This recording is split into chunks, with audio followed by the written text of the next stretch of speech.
नमस्कार दोस्तों, आईएसपीसीएस केंद्र में आपका स्वागत है। दोस्तों, इस वीडियो में हम वेक्टर स्पेस देखने वाले हैं जो पिछले वीडियो में कंप्लीट नहीं हो पाया था।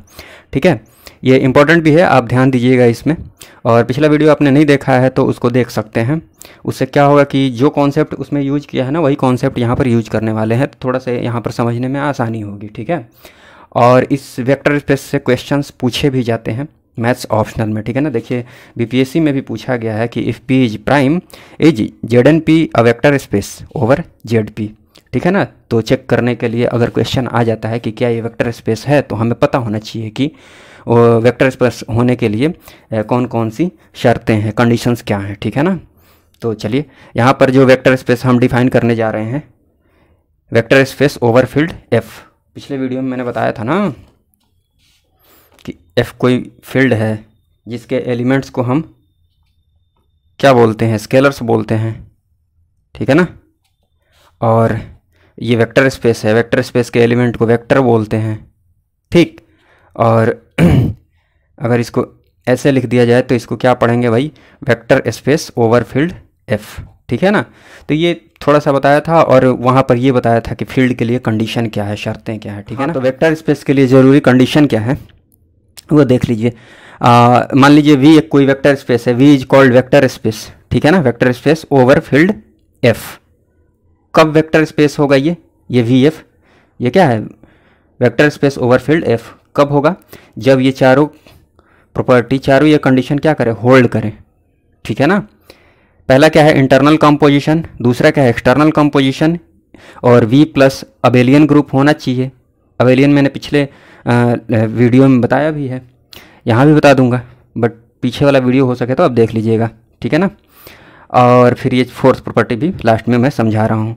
पहले मैं बता देता हूँ कि इंटरनल कंपोजिशन क्या है। ठीक है ना, ये मैंने ऐसे एक साथ में लिख देता हूँ, बाद में एक्सप्लेन इसलिए करता हूँ ताकि ये चीज़ें आपको ध्यान में रहें। जब भी वेक्टर स्पेस की बात है ना, तो ये चारों बातें आपके दिमाग में चलें कि हाँ मुझे ये काम करना है, फिर एक्सटर्नल कंपोजिशन देखना है, चेक करना है ये प्रॉपर्टी होल्ड कर रही है नहीं, फिर अबेलियन ग्रुप, फिर फोर्थ वाली ये प्रॉपर्टी। ठीक, तो ये दिमाग में घूमनी चाहिए, तभी तो हम क्वेश्चन को स्टार्ट करेंगे।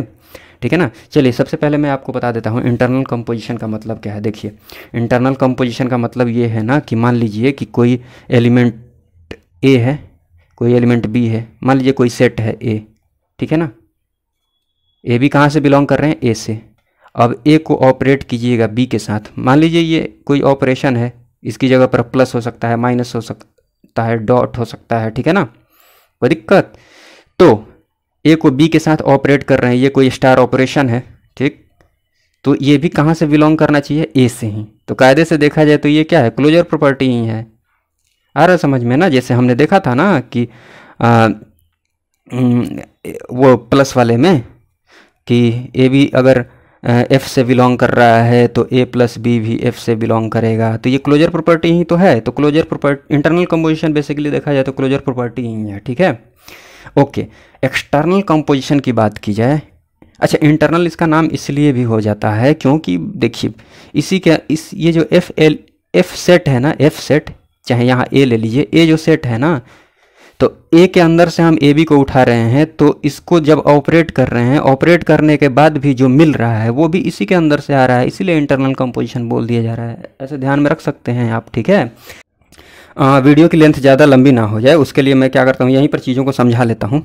मेरी कोशिश ये है कि टू द पॉइंट बातों को समझे और कम से कम वीडियोज़ में ज़्यादा से ज़्यादा चीज़ें कवर हो जाएँ और आप अपना पूरा का पूरा ध्यान, पूरा का पूरा टाइम आप क्वेश्चंस को प्रैक्टिस करने में दे सकें। मैं भी क्वेश्चंस को करवाते रहूँगा। ठीक है, देखिए इंटरनल कंपोजिशन में क्या है कि for all alpha beta belongs to V. ठीक है ना, देखिए वेक्टर स्पेस के जो एलिमेंट्स होते हैं ना, ठीक, उनको जनरली हम अल्फ़ा बीटा गामा ऐसे ले लेते हैं और उनके एलिमेंट्स को हम वेक्टर बोलते हैं। और जो फील्ड्स के एलिमेंट के होते हैं ना, उनको जनरली ए बी सी के रूप में ले लेते हैं। ठीक है, उनको स्केलर्स बोलते हैं। ठीक, खैर ये थोड़ा सा जान लीजिए। उसके बाद देखिए अल्फ़ा बीटा कहाँ से बिलोंग कर रहे हैं, वी से, तो अल्फ़ा और बीटा को जब ऑपरेट कीजिएगा ना, अल्फ़ा प्लस बीटा, तो ये भी कहाँ से बिलोंग करेगा, ये इक्वल टू वी नहीं, ये भी कहाँ से बिलोंग करेगा, वी से ही। ठीक है ना, ठीक, तो इंटरनल कंपोजिशन के लिए एक ये कंडीशन हो गया, वी से ही बिलोंग करना चाहिए। एक्सटर्नल कंपोजिशन में देखिए फॉर ऑल ए कोई एलिमेंट ले लिया हमने एफ से, ठीक है ना, फील्ड से, फील्ड के एलिमेंट्स को हम स्केलर बोलते हैं, जनरली ए बी सी ऐसे ले लेते हैं, ठीक। और देखिए एक एलिमेंट वी से उठा लिया अल्फ़ा, अब इन दोनों को ऑपरेट करेंगे। एक बात बताइए, पहले जो आपने वेक्टर्स पढ़े हैं ना, बिल्कुल वही वेक्टर्स नहीं है यहाँ पर, लेकिन उसी कॉन्सेप्ट को अप्लाई करते हुए इन चीज़ों को आप ध्यान में रख सकते हैं ताकि कन्फ्यूजन ना हो कभी, ठीक। कैसे? जैसे कि ए को जब ऑपरेट करने जाइएगा अल्फ़ा के साथ, ये फील्ड का एलिमेंट हो गया, और अल्फ़ा किसका है? वी का। इसको इसके साथ ऑपरेट ऐड तो नहीं कर दीजिएगा ना, प्लस वाला ऑपरेशन तो लगेगा नहीं, वेक्टर को स्केलर के साथ कैसे ऐड कर दीजिएगा, ठीक। तो हम डॉट वाला ऑपरेशन यहाँ अप्लाई करते हैं एन टू अल्फ़ा, कोई दिक्कत? ए डॉट अल्फ़ा, ए अल्फ़ा, तो ये कहाँ से बिलोंग करेगा, ये आखिर क्या हो जाएगा, मैं समझाता हूँ। मान लीजिए पहले आपने पढ़ा है कि 2 कोई स्केलर है और मान लीजिए ए कोई वेक्टर है, दोनों को जब मल्टीप्लाई करते हैं, दोनों को जब मल्टीप्लाई करते हैं, ये स्केलर है ये वेक्टर, दोनों को मल्टीप्लाई कीजिएगा तो पूरा का पूरा क्या वेक्टर क्या हो जाएगा? वेक्टर हो जाएगा, ठीक है ना। तो यही कॉन्सेप्ट यहाँ पर ध्यान में रखिएगा तो आपका काम हो जाएगा। कहने का मतलब ये है, ए को अल्फ़ा के साथ ऑपरेट कीजिएगा ना, तो ये कहाँ से बिलोंग करेगा, कहाँ से बिलोंग करना चाहिए? वी से, वेक्टर से, वेक्टर स्पेस से। आया समझ में? कोई दिक्कत? समझ लीजिए कि ये पूरा का पूरा वेक्टर हो गया, ठीक है ना। ए को अल्फ़ा के साथ ऑपरेट कीजिएगा तो वो वी से बिलोंग करेगा, ठीक है। और वी प्लस क्या होना चाहिए? अबेलियन ग्रुप होना चाहिए। अबेलियन ग्रुप के लिए क्या क्या कंडीशन है? क्लोजर प्रॉपर्टी होल्ड करनी चाहिए, associative, existence of identity, existence of inverse, and क्या और क्या? Commutative property. मैंने पिछले वीडियो में बताया, आप देख लेंगे तो ज़्यादा अच्छा रहेगा, बट जल्दी से मैं समझा देता हूँ। कम्यूटेटिव में मतलब for all alpha beta belongs to V, क्या हो जाएगा? अल्फ़ा प्लस बीटा वी से बिलोंग करना चाहिए, ठीक है ना। वैसे ही for all alpha beta gamma belongs to V, alpha plus beta plus gamma, bracket change कर दीजिए, alpha plus beta plus gamma, ठीक है ना। ये इक्वल होने, ये हो गया एसोसिएटिव, ये क्लोजर। फिर ये एग्जिस्टेंस ऑफ आइडेंटिटी में क्या करते हैं भाई कि फॉर ऑल अल्फ़ा एक कोई एलिमेंट ज़रूर मिल जाएगा 0, ठीक है ना। ये वेक्टर है, यहाँ पर 0 वेक्टर है, वो स्केलर वाला 0 था, या वेक्टर वाला 0 है। बस लिखने को वैसे ही लिख देते हैं, बट अब ध्यान में रखिएगा खाली, क्योंकि इन दोनों को ऐड करना है हमें। स्केलर वेक्टर को थोड़ी ऐड कर पाएंगे, नहीं ऐड कर पाएंगे, इसलिए ये वेक्टर है, ठीक है ना। ये भी बिलोंग कर रहा है कहाँ से? वी से। तो अल्फ़ा और बीटा को जब हम ऑपरेट करेंगे ना, अल्फ़ा प्लस बीटा या 0, अल्फ़ा प्लस 0 या फिर 0 प्लस अल्फ़ा, क्या हो जाएगा? अल्फ़ा ही हो जाएगा, ठीक है। वैसे ही इन्वर्स वाला मैंने बताया है, कम्यूटेटिव भी होल्ड कर जाएगा। तो ये चीज़ें आप पिछले वीडियो से समझ सकते हैं, ठीक है। और क्वेश्चन में भी हम ये देख लेंगे अभी, तो यहाँ पर मैंने थोड़ा सा बस आइडिया दिया है, ठीक है ना। हाँ, फोर्थ प्रॉपर्टी जो है, फोर्थ ये वाली प्रॉपर्टी जो है, ये जो कंडीशन है कि फॉर ऑल ए बी, कहाँ से वो ए बी होगा भाई? एफ से, एफ के एलिमेंट से ए वी, और अल्फ़ा बीटा किसके एलिमेंट्स हैं? वी के, ठीक है ना। Scalar multiplication and vector addition satisfy करना चाहिए। ये चारों बातें ध्यान में रखेंगे। ध्यान रखना बहुत मुश्किल नहीं है। देखिए ए क्या है? स्केलर है, और ये वेक्टर है।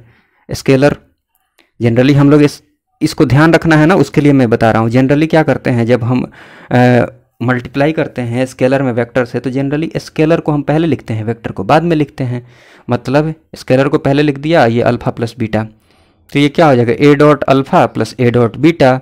ये चूँकि लेफ्ट साइड से डिस्ट्रीब्यूटिव लॉ अप्लाई हो रहा है, तो इसको बोल देते हैं LDL, लेफ्ट डिस्ट्रीब्यूटिव लॉ, ठीक है।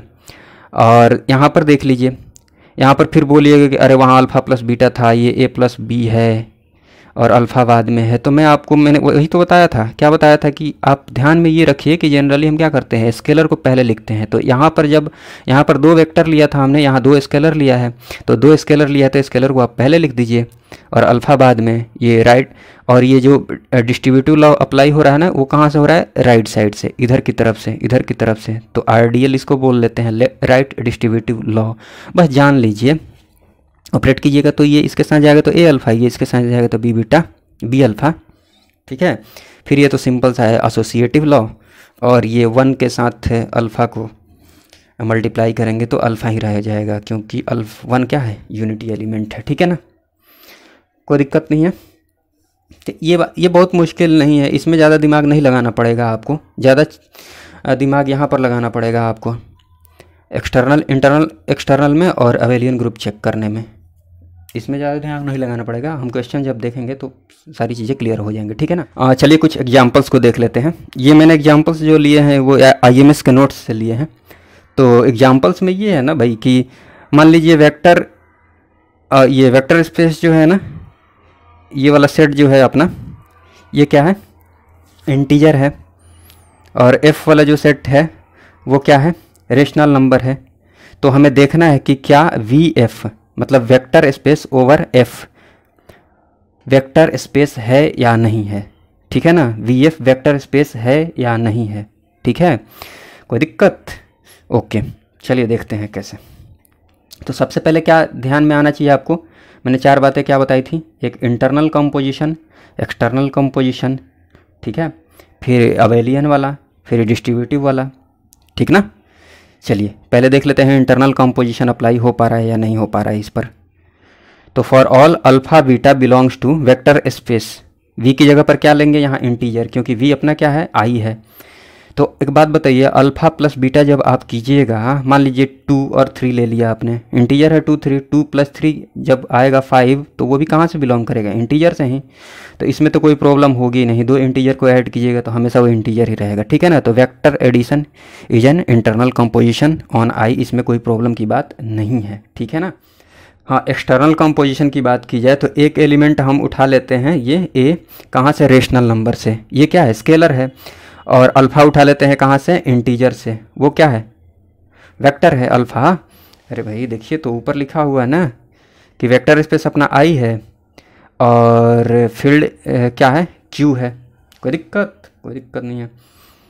हाँ बिल्कुल वही वेक्टर नहीं है, आप बस उस कॉन्सेप्ट को यहाँ पर यूज कीजिएगा तो थोड़ा सा आपका काम आसान हो जाएगा, एक्सटर्नल वाले कंपोजिशन में काम आसान हो जाएगा। कैसे वो देख लीजिए, मैं बता भी चुका हूँ। A इंटू अल्फ़ा, तो एक बात बताइए, A अल्फ़ा कोई ज़रूरी है कि ये इससे बिलोंग करेगा, इंटीजर से, ये पूरा का पूरा वेक्टर है भाई, इंटीजर वेक्टर नहीं है, बट उसी कॉन्सेप्ट को अप्लाई करके अपना काम चल जाएगा। तो सोचिए ना, A अल्फ़ा I से बिलोंग करेगा या नहीं करेगा, A और अल्फ़ा को जो ऑपरेट करेंगे तो हमें ये वाला जो आएगा, ये वेक्टर, ये कहाँ से बिलोंग करना चाहिए, वेक्टर स्पेस से। अपना वेक्टर स्पेस क्या है, I, तो बताइए कि ये बिलोंग करेगा I से हमेशा, कभी कभी कर जाएगा कभी नहीं करेगा। जैसे मान लीजिए कि A हमने ले लिया, रेशनल नंबर है 1/2, ठीक है, और इंटीजर मान लीजिए हमने इंटीजर मतलब अल्फ़ा हमने ले लिया कुछ और, अल्फ़ा को क्या ले 3 ही ले लीजिए ना। तो A अल्फ़ा करने जाइएगा तो 3/2, बताइए इंटीजर रहेगा, ये नहीं रहेगा, आ रहा समझ में ना। तो हमेशा कोई ज़रूरी नहीं कि इंटीजर हो, इसलिए scalar multiplication is not an external composition, ठीक है ना, इन I ओवर Q, ठीक, इसीलिए IQ is not a vector space. क्यों भाई, जब यहीं पर कंडीशन ये फेल हो गया यहीं पर, तो आगे चेक करने की ज़रूरत नहीं है। तो पहला क्वेश्चन हो गया, ठीक है ना, बाकी कोई प्रॉब्लम हो तो पूछ लीजिएगा। चलिए नेक्स्ट एग्जाम्पल देख लेते हैं। V = R है, वेक्टर स्पेस क्या है, रियल नंबर है, और फील्ड क्या है, रेशनल नंबर है, ठीक है ना। तो सबसे पहले इंटरनल कंपोजिशन चेक करते हैं। For alpha beta belongs to R, real number, alpha plus beta क्या रियल नंबर से बिलोंग कर जाएगा, इसमें कोई दिक्कत की बात है नहीं। एंड इंटरनल कंपोजिशन सेटिस्फाई कर गया। एक्सटर्नल की देखते हैं। फॉर ऑल A, फील्ड से हम एक एलिमेंट उठा लेते हैं, रेशनल नंबर है, ठीक है ना, और एक एलिमेंट हम जो अल्फ़ा, ये वेक्टर है, ये कहाँ से उठा लेते हैं, रियल नंबर से। तो एक बात बताइए, A इंटू अल्फ़ा हमें कहाँ से बिलोंग करना चाहिए, रियल नंबर से। तो ऑब्वियस सी बात है, रियल नंबर से बिलोंग कर ही जाएगा। रियल नंबर वो रेशनल हो, इरेशनल हो, सारे नंबर्स रियल नंबर्स में आ जाते हैं अगर कॉम्प्लेक्स को छोड़ दिया जाए तो, ठीक है। तो इसमें कोई प्रॉब्लम की बात है नहीं, इसीलिए इंटरनल एंड एक्सटर्नल कंपोजिशन क्या हो जाएगा, सेटिस्फाई कर जाएगा यहाँ पर, ठीक है। फिर हम चेक करने क्या जाएंगे, अबेलियन ग्रुप्स, अबेलियन ग्रुप है कि नहीं, V प्लस अबेलियन ग्रुप है या नहीं, ठीक है ना। तो यहाँ पर जिन्होंने नहीं देखा है अबेलियन का कंडीशन, वो यहाँ पर समझ सकते हैं, देख लीजिए। अल्फ़ा बीटा कहाँ से उठाएंगे, रियल नंबर से। तो एक बात बताइए, अल्फ़ा प्लस बीटा को ऑपरेट कीजिएगा तो रियल नंबर से बिलोंग कर जाएगा, इसमें कोई प्रॉब्लम की बात नहीं है। इसीलिए हम बोल देंगे कि ये क्लोजर प्रॉपर्टी ये होल्ड कर रहा है, ठीक है ना। ये हो गया क्लोजर प्रॉपर्टी। फिर एसोसिएटिव की बात करने जाएं तो 3 एलिमेंट्स उठा लेते हैं रियल नंबर से, अल्फ़ा बीटा गामा, ठीक है ना, और alpha plus beta plus gamma, फिर अल्फ़ा को बीटा प्लस गामा से ऑपरेट करेंगे, तो दोनों एक दूसरे के इक्वल होना चाहिए, तो हो भी जाएगा। इसीलिए एसोसिएटिव प्रॉपर्टी भी होल्ड कर रही है ये चीज़ें, ठीक है ना। फिर क्या करने जाएंगे भाई, हमें आइडेंटिटी चेक करनी है, तो एक एलिमेंट अल्फ़ा से उठा लिया रियल नंबर, एक एलिमेंट 0 उठा लिया रियल नंबर से, एक एलिमेंट अल्फ़ा उठा लिया कहाँ से, रियल नंबर से, एक देयर एग्जिस्ट, एक एलिमेंट रियल नंबर से एग्जिस्ट करेगा। हाँ, यहाँ पर ये वेक्टर है, ठीक है ना, ये वेक्टर है, स्केलर नहीं है ये, क्योंकि भाई अल्फ़ा प्लस 0 करने जाइएगा तो ये स्केलर होगा, ये वेक्टर होगा, तो थोड़ी ऑपरेट हो पाएगा, वैसे स्केलर को वेक्टर से ऑपरेट नहीं कर पाएंगे, इसीलिए ये क्या है, अपना वेक्टर है। हाँ, भले लिखने में पता नहीं चलता है, बट आपको दिमाग में रखना है, आप लिख सकते हैं वैसे ही, दिखाने की ज़रूरत नहीं है, ठीक है ना। हाँ, तो such that alpha plus 0 is equal to 0 plus alpha, वो क्या आएगा, अल्फ़ा ही आएगा। आइडेंटिटी का काम क्या है, जो पहले से है ना उसको चेंज ना करे, वही का वही रहने दे, इसीलिए आइडेंटिटी प्रॉपर्टी यहाँ पे सेटिस्फाई कर जा रहा है, और आइडेंटिटी एलिमेंट क्या है, 0 वेक्टर, ठीक है ना, ठीक है ना। अब आइए इन्वर्स वाले में क्या होता है कि भाई वैसा एलिमेंट जो हम कोई एलिमेंट लेते हैं ना उसको आइडेंटिटी में बदल दे, मतलब एडिशन के लिए आइडेंटिटी क्या होता है, 0। जैसे अल्फ़ा कोई एलिमेंट उठा लिया रियल नंबर से और एडिशन वाला ऑपरेशन है, तो इसके लिए एक एलिमेंट एग्जिस्ट करेगा कहाँ, रियल नंबर में करना चाहिए एग्जिस्ट -r माइनस अल्फ़ा, ठीक है ना। तो माइनस अल्फ़ा को जब अल्फ़ा से ऑपरेट कीजिए, चाहे राइट साइड से ऑपरेट कीजिए चाहे लेफ्ट साइड से ऑपरेट कीजिए, तो क्या दे देगा, वो आइडेंटिटी देगा, ठीक है ना। ये मैं पहले बता चुका हूँ, इसलिए जल्दी जल्दी बोल रहा हूँ, ठीक है ना। और फिर कम्यूटेटिव प्रॉपर्टी में कोई दिक्कत की बात है नहीं, अल्फ़ा बीटा अगर रियल नंबर से बिलोंग करता है तो अल्फ़ा प्लस बीटा चाहे बीटा प्लस अल्फ़ा, इसमें तो कोई दिक्कत की बात नहीं है ना, अल्फ़ा। हाँ, इस वाले में ज़्यादा दिमाग लगाने की ज़रूरत नहीं है, बाद वाले लास्ट वाले कंडीशन में, for all A B belongs to alpha, sorry rational number Q, and alpha beta belongs to real number, vector से ये और फील्ड से ये, ठीक है ना। तो यहाँ देख लीजिए लेफ्ट डिस्ट्रीब्यूटिव लॉ फॉलो हो रहा है, होल्ड हो रहा है या नहीं, ए इंटू अल्फ़ा प्लस बीटा, ए अल्फ़ा प्लस ए बीटा, इसमें कोई प्रॉब्लम होगी नहीं। वैसे ही ए प्लस बी, ये स्केलर वाला उठा लिया और स्केलर को, और ये वेक्टर से उठा लिया, वेक्टर वाला उठा लिया वेक्टर स्पेस से। इस यहाँ पर जब डिस्ट्रीब्यूटिव लॉ अप्लाई कीजिएगा तो राइट साइड से हो रहा है, मतलब a into alpha b into alpha, distribution इधर से होगा ना, ये इधर ब्रैकेट के इधर है, तो ठीक है। अरे ये नाम है LDL, मैं लिख देता हूँ LDL, राइट डिस्ट्रीब्यूटिव लॉ, ये RDL नहीं भी लिखेंगे तो चलेगा, लिख देंगे तो ठीक है, ये एसोसिएटिव, ठीक है ना, इसमें कोई दिक्कत की बात नहीं है, AB अल्फ़ा AB अल्फ़ा और 1 alpha is equal to 1 alpha. हाँ, ये आप समझ रहे होंगे, इसलिए इस पर ज़्यादा टाइम ख़राब करने की ज़रूरत नहीं है, ठीक है ना। तो सारे जितने भी कंडीशंस हैं ना वेक्टर स्पेस के लिए वो सेटिस्फाई हो रहे हैं, सारी शर्तें पूरी हो रही हैं, इसका मतलब RQ जो है ना वेक्टर स्पेस है, यहाँ V और ये फील्ड है, ऐसे ही तो लिखते हैं, vector space over F, real number over ये रेशनल नंबर, ये क्या है, वेक्टर स्पेस है। ये क्या कर रहा है, ये क्या है, वेक्टर स्पेस है, क्योंकि सारे कंडीशन फुलफिल हो रहे हैं, ठीक है ना। चलिए, वीडियो देखने के लिए बहुत बहुत धन्यवाद। जय हिंद, जय भारत।